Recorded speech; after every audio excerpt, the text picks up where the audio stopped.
Well, this is the Amtrak train to New Orleans, Louisiana. When it gets to DC Union Station, it's going to turn to a diesel engine. Right now, it's running on the electric train. It runs on the overhead wires. But when it gets to Union Station in Washington, DC, it's going to turn to the diesel engine. It won't get to Louisiana, New Orleans, to 9 o'clock tomorrow night. Train coming all the way from New York City.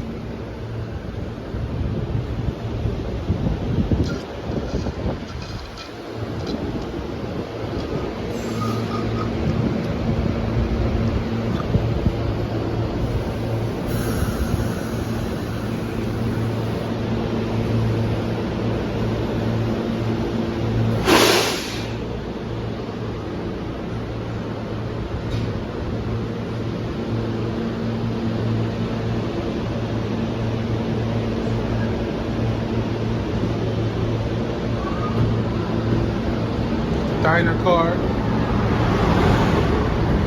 Looks real nice in there. The car where you can go to sleep in.